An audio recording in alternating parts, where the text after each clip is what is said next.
igihugu bafite Serge Poku yavuye muri ASEC Mimoza,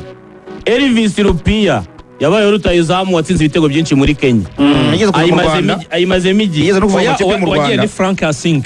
uyu ke karacyarimo, uyu Elvis Rupia abantu bari bukigeze kuvuga mu makipe yo mu Rwanda, polisi igiye kumugura kwa baraga rutayizamu umunyakenya ufashe hasi birangira yigire muri Singida. Rutayizamu umuhanga cyane kabisa, nubwo avuze ariko n'umuhanga. Bafite Mohamed Kamara n'umunyezamu wahoze muri Horoya ni ikipe kina amatsinda muri Guinea. Bafite Amasi Obasoge umunyezamu wavuye muri Fasili Kenema muri Ethiopia,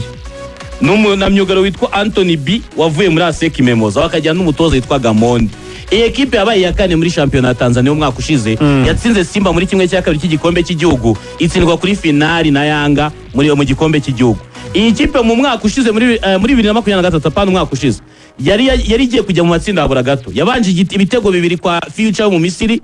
Future ivi nyuma ibatsinda bitatira basezerera. Ne ekipe ifite umutoza Gamondi, ifite n'ubuyobozi buyishyigikiye kuko nyirayo ni minister muri Tanzania,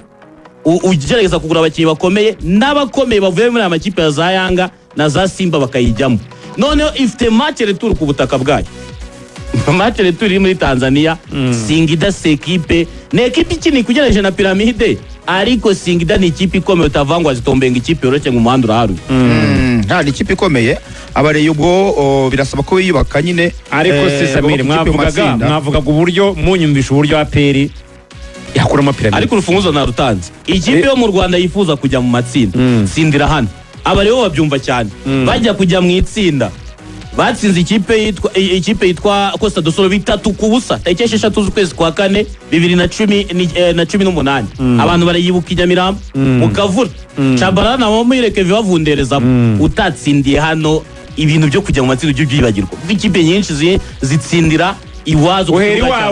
iwawe ubwo n'abareyo kuramo Singida nibayinagemo bitatu hano i Kigali, bayinagemo bitatu hano i Kigali, bajya muri Tanzania bati bayitereke ku itera erega na Costa do Sol bayitsinze bitatu ku busa, ibatsinda 2 kubusa barakomeza nawe nibayinagemo hano bitatu. Uko watsinze bitatu uvuga ngo ni double chance. Hano muri Afrika ikipe yatsinze ibitego birenze bitatu hano muri Afrika, cyane muri Afrika y'abirabura yaba wenda Mamelodi cyangwa ikipe zo muri Afrika y'Epfo, izindi zaba ari zo mu Barabu. Gutsinda bitatu urabashe kuyibonamo bitatu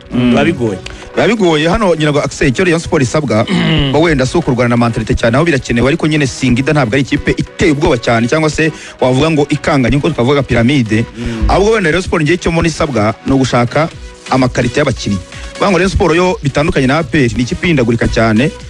Rayon Sport ya 2021 siyo Rayon Sport ya 2022, siyo na gatatu, siyo na kane, siyo na gatanu. Ubu rwose ugiye kureba Rayon Sport ya 2024 sejo bundi mwaka ushize, ejo bundi era ko munyezamu yarahindutse, munyezamu hera ko munyezamu kandi Ntwari ntibamwizeye, ntibamwizeye urumva. Kuri kabiri Seromagwe ntiyakinaga, Ntiyomborenga jya kuri gatatu Prince umusore ni mushya, nawe ni mushya muti wa defense. uba bahari barushama Chris ni bayemeri barisenge ni bashya hagati mu kibuga, ni ba Aimable bashya nabo bakinnyi na birama atake atake no guhinduka. Bivuze ngo Rayon Sport uyu mwaka uko byari nakose hari abakinnyi 7 bashyashya bazabaza mu kibuga. Iyo basubire muri Rayon Sport y'amatsinda, Rayon Sport y'amatsinda muri 2014 ikomanga amatsinda bwa mbere yatsinze Leopard Dorizo urabyibuka, bamwe bahaguruka bati tuzatanga amamiliyoni n'amamiliyoni. Yaranganyije muri Congo itsinda 2 ku mahoro muri half time barabiyishyura ivamo. Uribuka za 11 createur haburaho gato za Rivers United ijya gukomeza wasangaga Manzi Thierry Mutsinzi Mangwenda kagenda, ariko bagahita bamusimbuza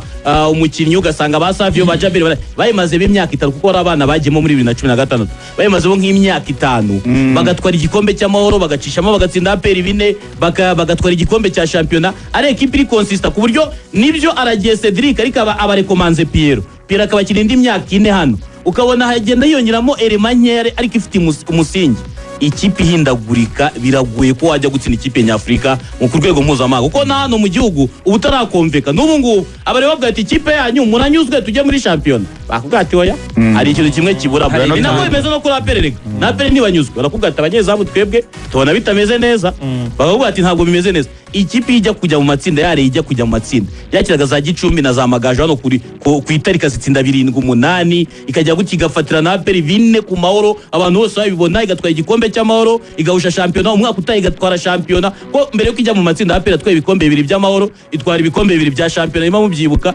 ikagera kuri za finals igikombe cy'amahoro ubona ikomveka ina equipe ikomeye ifite abakinnyi basanzwe bari nk'umusingi ba Jaberi ba Manzi ba Mutsinzi ba Kamera hari n'abandi bakinnyi benshi batandukanye murabibuka bari bahari ikajya yongeramo ikongeramo bakeya ikongeramo abo bakinnyi bake baza kuramforosa ariko kugiye cyose uhindura equipe buri mwaka igihe waramaze nk'ubu turimo turavuga iyi Singida aba ba Elvis Rupia turabazi bari muri iyo match batsindwa na Future n'abandi bakinnyi batandukanye bari mu cyagiye batsira na APR muri Zanzibar ikipe y'amatsinda kugira uyitegure banza ukore consistency kuko ntabwo equipe biba ku mwaka umwe bibaho ushobora kubaka equipe bigahita bihura nka Napoli ijya gutwara igikombe cya champion bari birukanye bose ba Dries Mertens bande bose babasohoyemo batwabaza n'abana bato bakivisha nabandi bavuga ati mu myaka 3 tuzatwara igikombe cya champion birahura bagitwara mu mwaka wa mbere byabaho ariko si kenshi yo utubatse ikipe ngigira ubwo bwumvane ubugenda ukosora buri mwaka uhindura aho ubona hagengagega wongeramo umukinnyi ariko udasenye ibihari niba mwibuka ijambo Mutaramu Mayere yabwiye Rigani avuga ati APR dukinye ubu ngubu bitandukanye niyo twatsinze bitandatu atahubwo ikintu kimwe bagomba gukora basibomowe ntibagende ngo basenye yose ahubwo baboreshe bayigire nziza cyane aho babona hari ikibazo bongeremo ntabwo wahindura ikipe buri mwaka ibyo Mayere yavuze ariko ubuyobozi bwa APR bwarabikoze kuko nta mukinnyi wahuye nabo umwaka ushize wasohotse wagiye ariko Yesamu yarasohotse Paveri ariko se Paveri urumva ari ibintu Paveri kuri upgrade se yaba Debayinde wenda ntashaka kwinjiramo birimo ishimwe peri ntabwo aho barabomoye Mbawoma se ntiyagiye muri Remo Stars yamaze no kumutangaza Remo Stars ariko bazanye Mamadusi bazanye Mamadusi ni yari na Mbawoma hari baganyaga ibitego umwe adakina bazanye wenda bazanye no ngo icyo hano aho bitandukaniye nta mukinnyi baje ngo bafate muri APR amujyane kimukeneye uvuga ngo yo amasezerano yararangiye ibona performance wenda ntabwo ari nziza irabarekura kuko nabakinnyi barekuwe ntabwo ari abakinnyi bavanga muri APR ushobora no kubagumana mu mibare mu kibuga batarimo bitwa ko bari muri equipe warahinduye yose haraje ababanza mu kibuga abandi bagiye kwicara rega bintu byo bivuze nko kubomora ariko bitandukanye nuko wavuga ngo umukinnyi mwiza twe dufite uko wavuga ngo meza aho bitandukanye nk'ubu Rayon Sport kapiteni wayo Kevin hakura kuntu yagiye biragaragara ko ari ukubomora cyane MVP wabo nko muri season 3 ziheruka bamujyanye ahubwo baba kubomoye bakujyanye umukinnyi wifuzaga ariko APR nibirekuye Mbawoma n'ubundi utakinaga seziye kurangira utakinaga ntekereza ko yamureka kugira ngo murimo kuvuga Mario rero amwicaye wenda bashaka kuzana umukinnyi bavuga ngo ni upgrade nyuma bikanga cyangwa byari byanze y'ikibuga icyo tubona ko yaramwicaje ariko kandi ntabwo yiza tsindwa uvuye hagati ni ikibuga n'ubuhanga cyangwa hari ibyo hanze y'ikibuga ibyo twabibaza umutoza nawe wagisubiza neza cyangwa ubuyobozi ahubwo ibyo tubona twebwe tubona nk'ishusho ry'umunyamakuru Mario yari yicaje ntahisha kuvuga APR nk'ikipe ya mbere mu gihugu igura abakinnyi 100,000 n'abandi bakomeye ntakwiriye kubikinisha umunyezamu utabanza mu kipe nk'Amavubi iki cyo rwose ntabwo nacyakira gutya ntabwo uzapfa kucyumva kuko ishobora kuzakura ikosa ivamo kwa gol Axel yarari umunyezamu yayikujemo twese tureba si icyo kibazo cyakijyanye muri Kenya twese tukireba umunyezamu yarayirimini utarwabugiri ntiyayikujemo twabugiri umara ariko ireyo nayo nitagura abakinnyi tugiye kujya kuri twagiye tujye duhere Rubavu duhere Rubavu ngo byagenze biti ko nagiye kubona nkabona kuvura muri metero 50 ana Nyagasani wa mwana ngo ni Yves nawe twashimye bamure kuri na B2 ninge nabwiye Bakame kuri match yihera y'ingoma twari ingoma ndabwiye Bakame ibintu byuriya muhungu ngo ni kuyate urimo gufata yikanda mu mavi yikanda mu gatuza yikanda hehe muhereze uyu mwana w'umunyarwanda amahirwe yareba ari ikosa ry'umunyezamu 100% bari bayaje bireba uzaturutse ariko yari muri metero zirenga 38 iriya ni ikosa ry'umunyezamu ayireba